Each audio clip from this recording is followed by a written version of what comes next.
بسم الله الرحمن الرحیم. د ګلستان د پنځم باب 12 نمبر حکایت شروع کو. یکی را پرسیدم از مستعربان: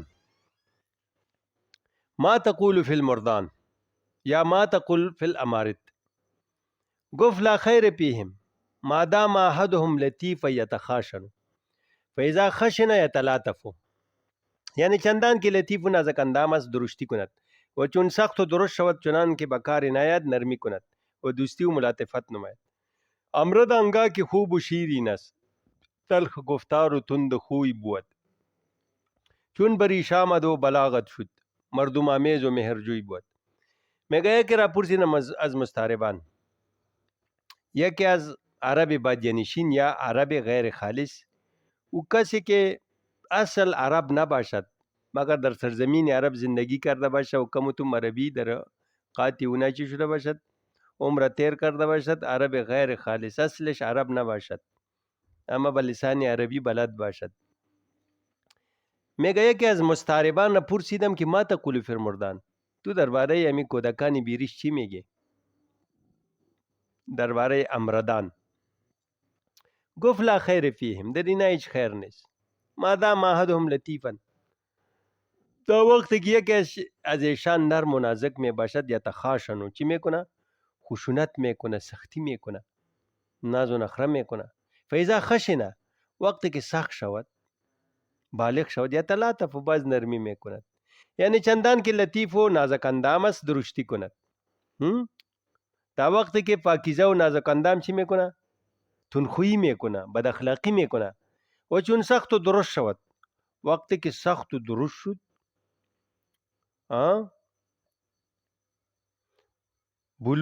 عمرش زیاد شد، بس چی میکنه؟ چنان که بکار عنایت نرمی کند. بعض وقتی که از او کدام کار گرفته نمیشه، بعض نرمی میکنه و دوستی و ملاطفت نماید. بعض دوستی و چی میکند؟ ملاطفت میکند. یعنی بعض خدا به انسان نزدیک میکنه. امرد آنگاه که خوب و شیرین است، تلخ گفتار و تند خوب. امرد کودک بیریشتا وقتی که خوب و شیرین است، تلخ گفتار و تند خوی بود. ای تلخ گفتار، سخنانش تلخ می باشه و تندخویی و بد اخلاقی می کند. وقتی که ریشش برآمد، چون بریش آمد و بلاغت شد، وقتی که ریشش برآمد و بالغ شد و در بعض نسخه آمده وقت چون بریشه آمد و بسبلت شد، یعنی ریش و بروتش برآمده، موی پشت لب سبلت میگه. مردم آمیز و مهرجوی بود. باز چی میکنه؟ باز مردم آمیز میشه، جانداری میکند. و باز چی میشه؟ مهرجوی. باز مهر و محبت میکند، جویای مهر و محبت میشه وقتی که وقتش بگذره. به هر حال حکایت دیگه میبینیم که داری چی طور.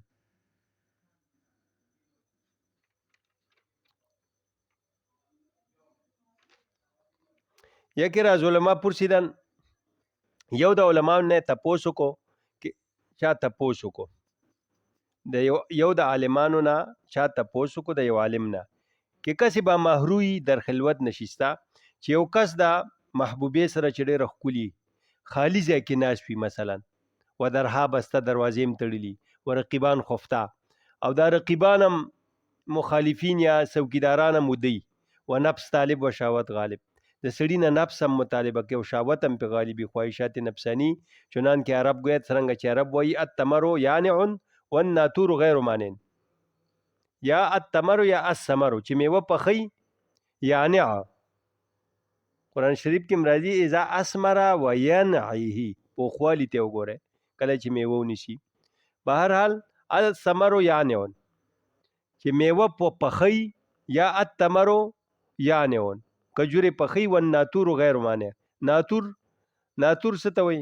څوکیدار ته، د دغه باغ ساتون کې، چې هغه منع کوونکي نه وي نو څه به کېږي؟ دا خو یو ضرب المثل ذکر کا.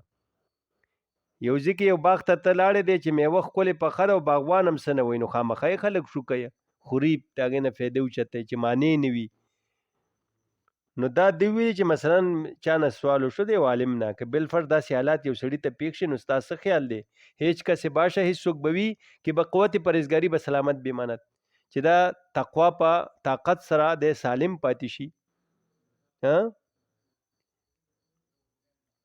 یعنی چې په خپل نفس کنټرول وکړي او بد کار ته صادر نشي گفت هغه ورته ویل اگر از محرویان به سلامت بیاند که د دې محبوبانو نه او ناجایز تعلق نه سالم پاتې شي از بدګویان به ملامت نه ماند خو دا بدګویانو نه به د بې د ملامتۍ نه پاتې نشي خلک به په ده پسې خبرې کوي او په ده به الزام لګوي او دله به تانه ورکوي پیغور ورکوي نه بچ کېږي د خلکو نه که ده ځان بچ که خلکو نه خو نه بچ کېږي دی بدنام شو وإن سلم الإنسان من سوء نفسه فمن سوء ظن المدعي ليس يسلم کچره سالم بچ شي انسان دا خرابې د نفس خپلنا د بدې د نفس خپلنا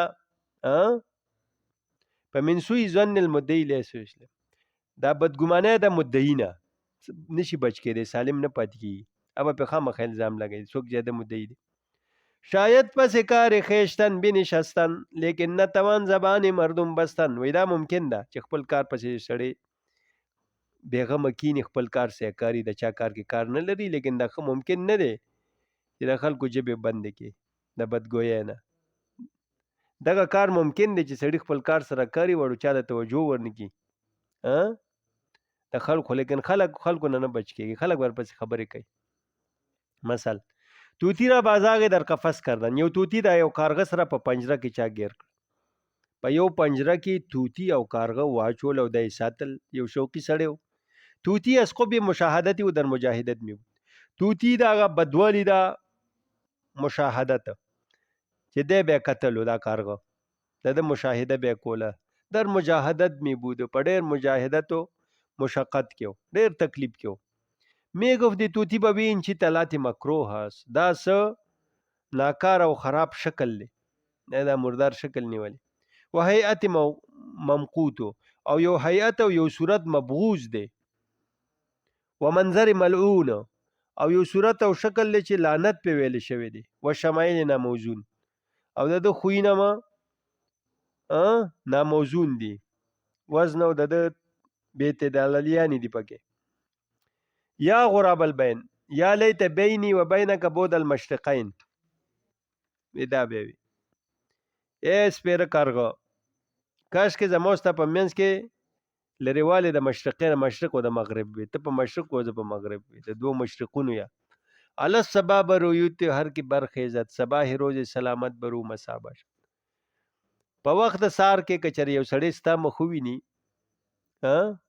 دا د توتی مقوله د کارغه ته وي نو دا د ورځې دا به بیګا شي ساره کې سړی پاسي او رڼا شي و چې ستا مخې ولیده نو د ورځې دا رڼا به په ده باندې تیار شي بداختری چو تو در صحبت تو بایسته ولی چنان که توی در جهان کجا باشد یو بدقسمت کس مرغه ستا په صحبت کې پکار و چې تا سره یو ځای شوی خو ستا په شان بدنصیب مرغه با په دنیا کې چرته دا شته نه نو څومره چې ته منحوس او سپیرې دا به جهان کې چرتي کني تاسو داسې یو منحوس مارغه پکارو چې په پنجره کې گیر شوی ستا صحبت کې وي عجب تران کې وي د تعجب د دین زیات دا چې غراب از مجاورت توتی هم بجانامه ده دا کارغه چو دام د دې مجاورت د توتی نه تنگ شوی کارغم دی توتی صدا په بد لګیدو و ملول شو او خپه شو ولا هل کنان از گردش گیتی همین نارید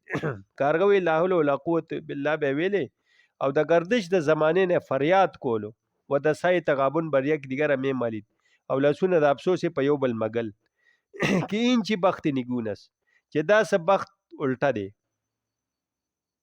سرچپه بخت دی و تالی دون او بیکاره ناکاره قسمت د زما و ایام بوقلمون او دا زمانه هم سجیبه زمانه دا رنگ رنگ کارونه کوي توتی ته ګور او ما ته ګور زه د سره گیر کړم لایق قدر منان استه دی کارغه ویل چې زما د قدر لایق دا خبره وا چې بازاغ بر دیوار باغ خرامان هم رفته چې یو بل کارغم را سره وي مرګرو په دیوال دی باغ خرامان او په نخرو باندې وزر موال او چکر موال د سره لګیر کړم د نسوړ دا زما هم جنس نه دی د توتی نه تنګ و.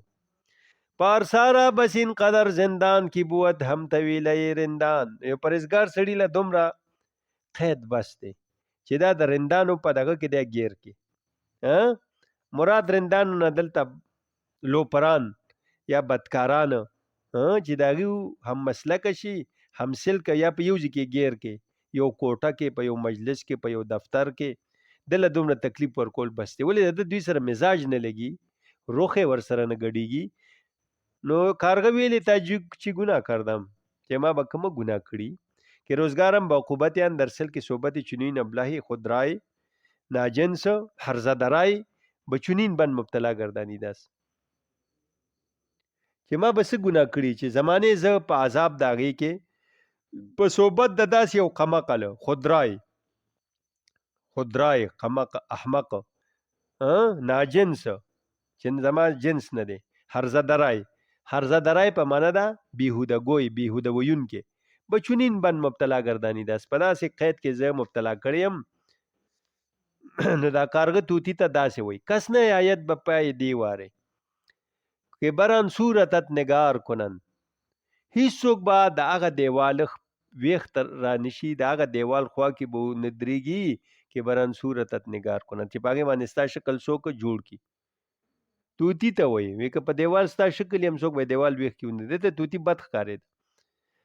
گر تو را در بهشت باشد جای دیگران دوزخ اختیار کنند. که تا لره په جنت کې ځای وي نور خلک به دوزخ اختیار کړي ستا د لاسه. توتی ته کارغه ته خپل ځان او خپل همجنس ښکارېده. نور کارغان توتی ورته په نظر کې بد ښکارېده. نو سادی بابا و این ضرب المثل برای آن آوردم. دا ضرب المثل مې د دې دپاره راوړو د توتی او د کارغه تابیدانې چې ته پوه شې که چندان کې دانا راز نادان نفرت است.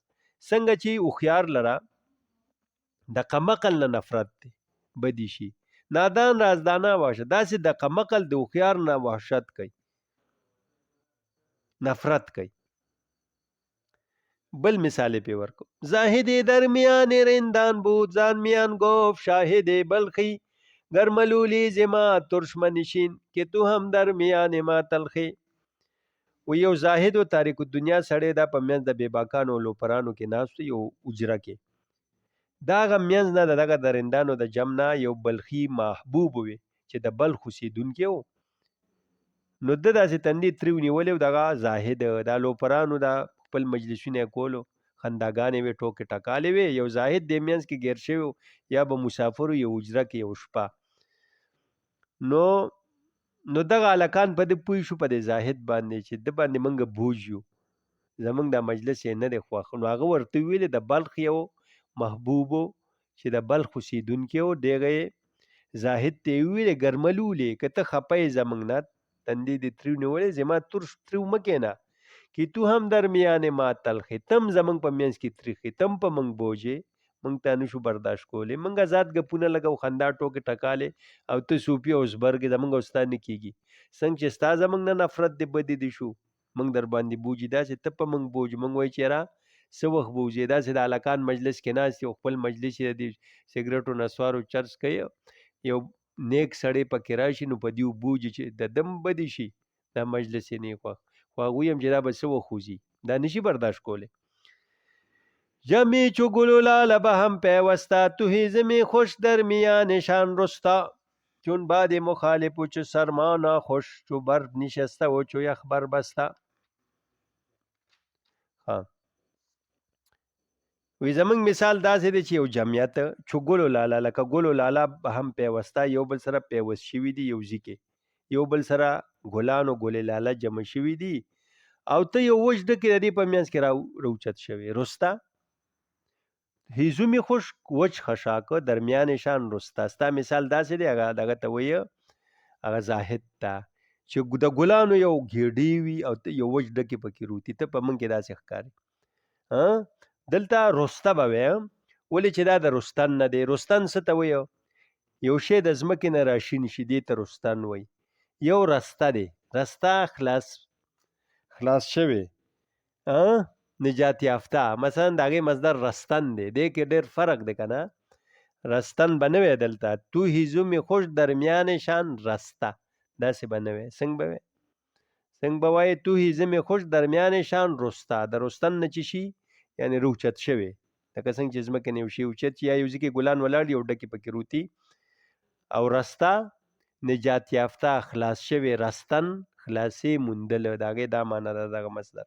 چې بعد مخالف و چې سرما ناخوش، ته داسې لکه زمونږ په منځ کې مخالف باد په سړي بد لګي، او یا یخني وي ناخوشه چې د سړي خوښه ني، سخته یخني، یخني د چا نه خوښېږي. چون برف نشسته و چې یخ برف. ستا مثال داسې دی لکه یو ځای کې واوره شوي په ځمکه ناست دي، او لکه یو ځای کې چې کنګل نیولي شوي، یخ تړلی شوي، د ډېرې یخنۍ د لاسه اوبه کنګل شوي. ستا مثال داسې دی. حکایت دام د سعدي صاحب د خپل دغه متعلق ده. رفیق داشتم که سالها با هم سفر کرده بودیم و نان و نمک خورده و بیکران حقوق صحبت ثابت شده، آخر به سبب نپیوندک آزار خاطر من روا داشت و دوستی سپری شد و با این همه از هر دو طرف دلبستگی بود.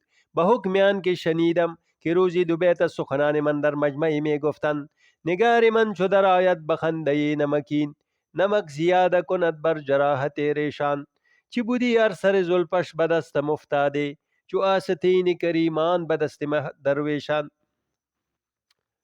رفیقی داشتم، میگه من یک رفیق و یک دوست داشتم که سالها با هم سفر کرده بودیم، بسیار وقتا با هم یک جای در جهان سیاحت کرده بودیم و نان و نمک خورده، یک جای نان و نمک یک دیگه خورده بودیم و بیکران حقوق صحبت ثابت شده و بسیار زیاد حقوق صحبت بر یک دیگر چی شده بود؟ مسلم شده بود، ثابت شده بود. آخر به سبب نفی اندک آزار خاطر من روا داشت. آخر می دوست ما به سبب منافع کم آزار خاطر ما را چی کرد؟ مناسب ده، یعنی مرا خفا کرد و دوستی سپری شد. دوستی ما چی شد؟ ختم شد و تمام شد. تعلقات ما به اتمام رسید و با این همه از هر دو طرف دلبستگی بود. با وجودش از هر دو طرف یک دلبستگی و یا علاقه و عشق و محبتی بود در مابین ما. به حکم آن که شنیدم، به سبب آن که من شنیدم که روزی دو بیت از سخنان من در مجمعی می گفتند.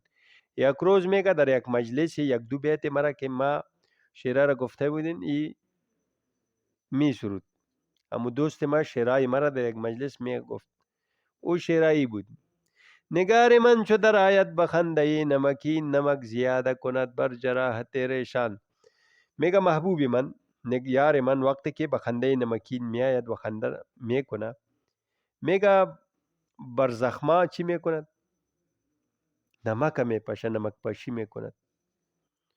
چی بودی هر سر زلفش به دستم افتاده؟ میگه چه خوش بودی اگر سر زلفی به دست ما می افتاد.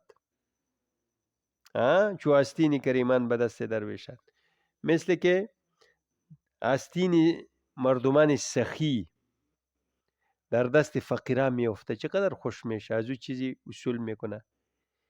یعنی کاش که باز می دوست ما راضی می شد و با امرای ما محبت میکرد و یک تعلق برقرار میکرد، چی مزه میکرد. طایفه دوستان بر لطف این سخن نه که بر حسن سیرت خویش گواهی داده بودند و آفرین کرده و آن دوست همدران جمله مبالغت نموده و بر پوت صحبت دیرین تعصب خورده و به خطای خویش اعتراف کرده. معلوم شد که از طرفی او هم رغبت است. این بیتها فرستادم و صلح کردم. میگه یک تعداد از یاران ما بر پاکیزگی این سخن بلکه به این گواهی نداده بودند، بلکه بر حسن سیرت خود گواهی داده بودند که همین شعر ما را چی کرد؟ خواند و ای را تایید کرد و از این تحسین نمود.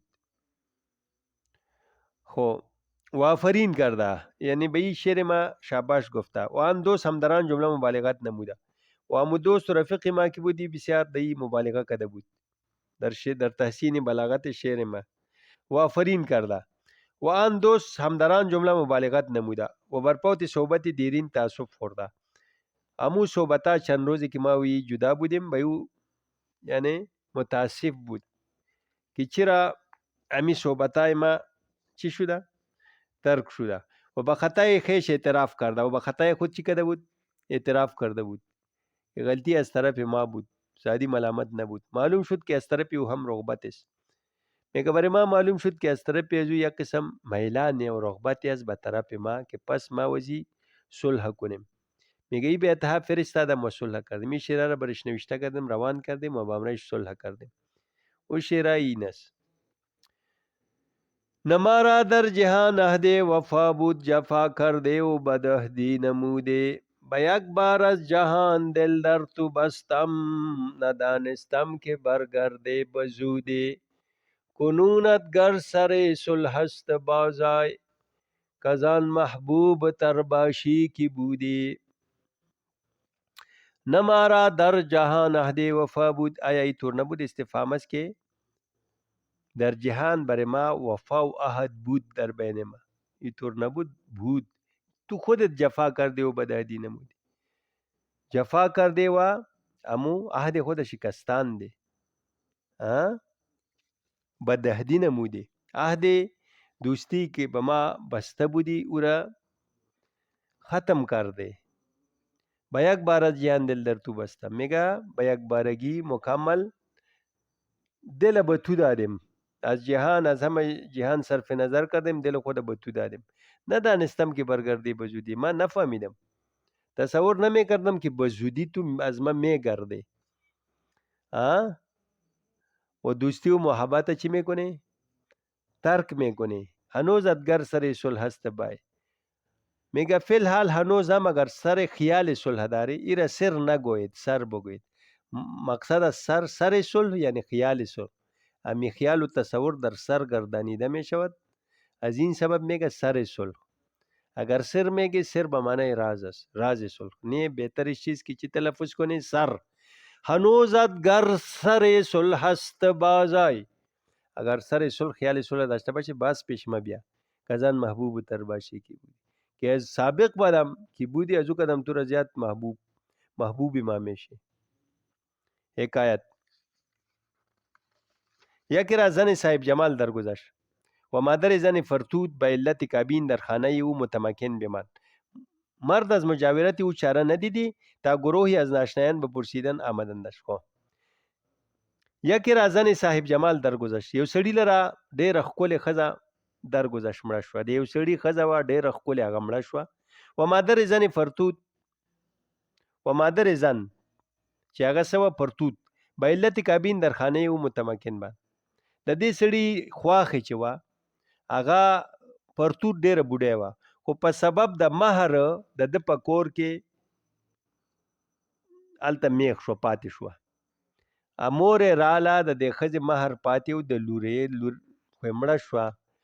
د دې زوم کره کېناسته، وایي تا د مهر پیسې چې رانکړې زه نه ځمه، دا به درنه زه وصولومه، تا ته زما د لور مهر پاتې دی، به ماله راکړې. مرد از مجاورت او چاره نه دیدی. دې سړي د دې د ګاونډ نه د اوسېدو نه علاج یې نه و، نو شړلې خو یې شوه نه خواښې. تا گروهی از آشنایان به پرسیدن آمدند. یو ټیم کې د ده آشنایانو، ملګري د ده تپوس له راغلی، ورته یې ویلې. یکی گفت یو ملګري ورته ویلي، یو دوست: چگونه ای در مفارقت آن یار عزیز؟ هلکه څنګه په جدایي د یار عزیز کې ښځه چې دې مړه شوه، محبوبه دې مړه شوه، ته خو ورپسې ډېر خفه. گفت دی خاوند ویلې دا ښځه چې مړه وه: نادیدن زن بر من چنان دشوار نیست چنان که دیدن روی مادر زن. هغه نه لیدل، هغه جدایي د ښځې په ما باندې دومره ګرانه نه ده لکه څنګه چې لیدل د مخ د دې خواښې مې. دا خواښې راته ناسته، دې ته چې ګورم غوسه راځي، بده را باندې لګي. یعنی هغه ښځه چې مې مړه شوې ده او نیو وینمه، دغه راته دومره سخته نه تمامېږي چې د دې خواښې دې مخ ته ګورم، دې بوډۍ ته. دا را باندې بوج دی، دا راته تکلیف دی. دا نشم برداشت کړ. گل به تاراج رفت و خار بمان، گنج برداشتند و مار بمان. واجب است از هزار دوست برید، تا یکی دشمنت نباید دید. گل به تاراج رفت و خار بمان.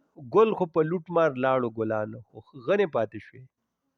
ګل لاړه یعنی ښځه مې مړه شوه، غنه پاتې شوه، خواښې مې. گنج برداشتند و مار بمان. خزانه خو یې رانه اوچته کړه، ملک الموت، خو دلته مار پاتې شو، په هغې باندې مار هغه خواښ یادوي. واجب است واجب است از هزار دوست برید، تا یکی دشمنت نباید دید. په دې اخري شعر کې یو راز شته، وایي د زرو دوستانو نه قطع تعلق دا مناسب دی که سړی وکړي، خو چې یو دشمنه ونه ویني. څه مطلب؟ یعنی که تا لرا اگر تو را در ملاقات هزار دوستان به دیدن یک دشمن هم اتفاق می افتد، د زرو دوستانو سره ته ملاقات کې خو په دې کې د یو دشمن لیدل هم اتفاق واقع کېږي، په دشمن دې نظر لګي، د زرو دوستانو سره چې ته ویني مخونه، پس تا لره واجب او پکار دی چې دوستی او ملاقات د دې ټولو دوستانو موقوف کی، چې دا یو دشمن نه ویني، په د نظر نه لګي. وای پکار دی چې د زرو دوستان نه ویني، یو دشمن پکې ویني، د یو دشمن په وجه زر دوستانو د لیدلو نم تیر شه. به هر حال دا یو دغه دی.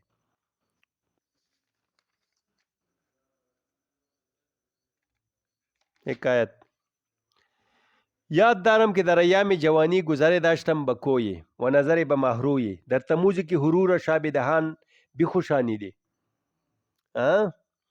و سمومش مغز در استخوان بجوشانیدی. از ضعف بشریت تاب افتاب نیاوردم و التجا به سایه دیوار آوردم، مترقب که کسی هر تموز از من ببرد. میگه یاد دارم، سعدی میگه یادم است که در ایام جوانی گذر داشتم،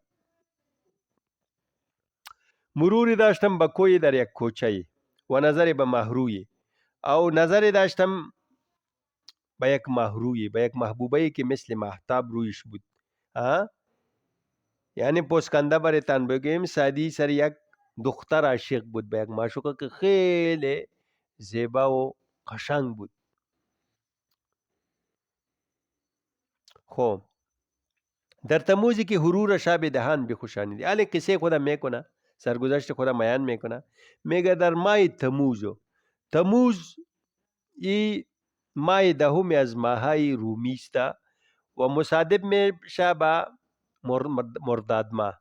مرداد، تیر مرداد شهریور، امی سه ماهای تابستان خیلی گرم می باشد. تیر مرداد شهریور، د ماهای گرمی ماهای دومش که تقریبا مصادف میشه با مای جولای.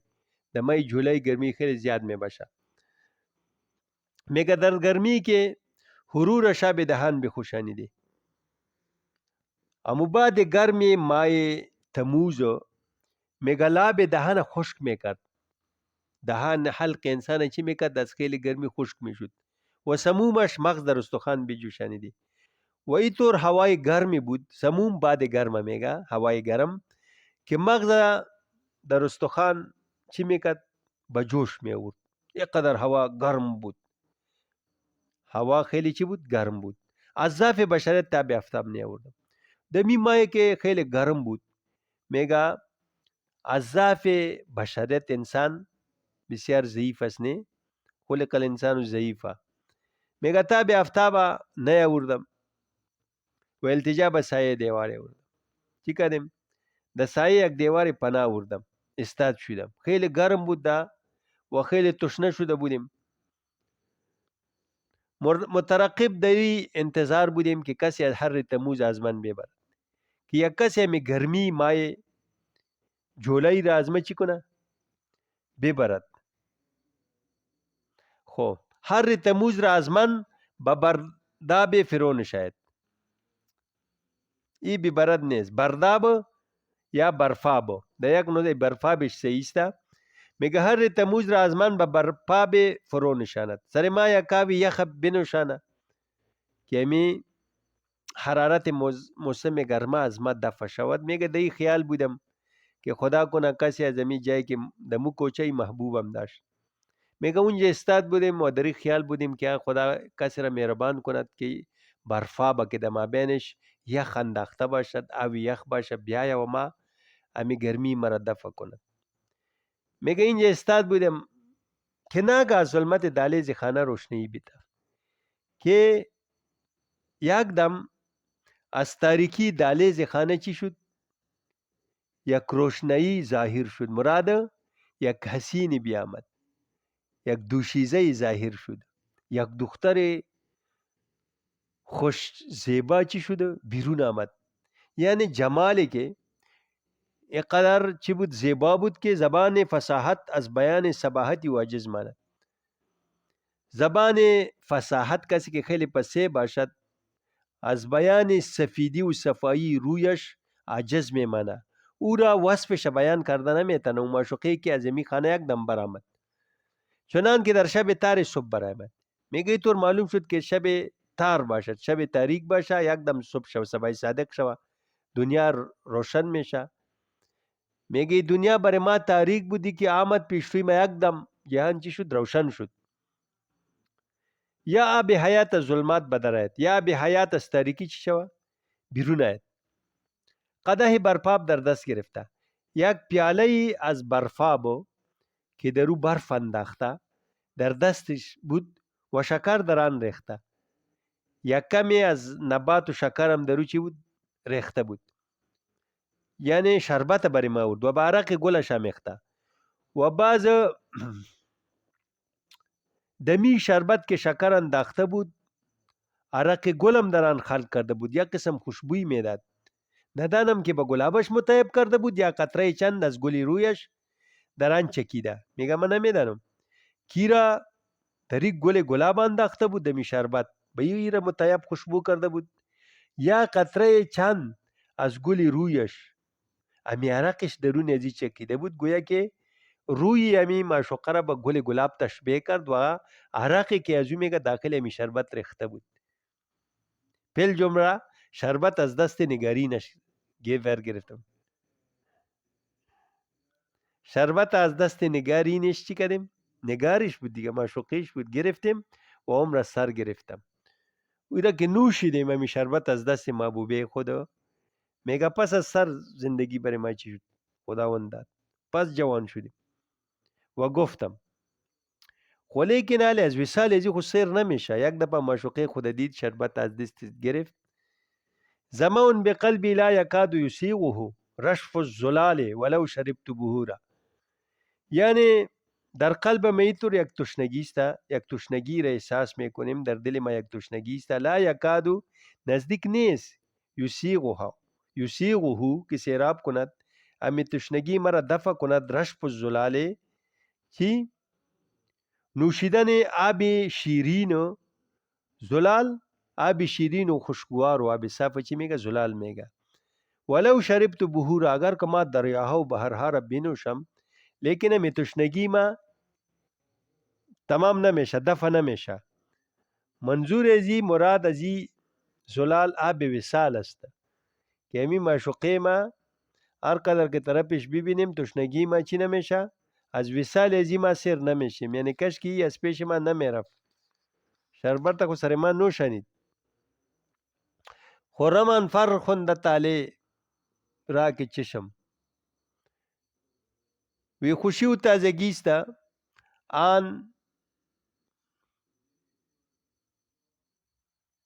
آن تعلیمون و خوش نصیب را برچونین روی فتد هر بامداد. خورمان پر خونده تاله را که چشم برچونین روی فتد هر بامداد. وی خوش و تازگی است و چقدر تالیش مبارک است. او چشمایی که برچونین روی هر صبح نظرش می افته به طور یک چهره نازنینه. چقدر خوش نصیب است کسی که به این طور یک روی که میشه هر صبح نظرش میفته. مست می بیدار گردد نیم شب، مست شراب بیدار میشه در نیم شب. کسی که شراب فیزیکی را بخوره در نیم شب چی میشه؟ پس بیدار میشه. مست ساقی روز محشر بامداد. اما کسی که شراب معرفت الهی را نوش کند در روز قیامت، در صبح روز قیامت چی میشه؟ از خواب بیدار میشه. این درس در اینجا ختم میکنیم. و صلی الله تعالی علی خیر خلقه محمد و آله و اصحابه اجمعین برحمتک یا ارحم الراحمین.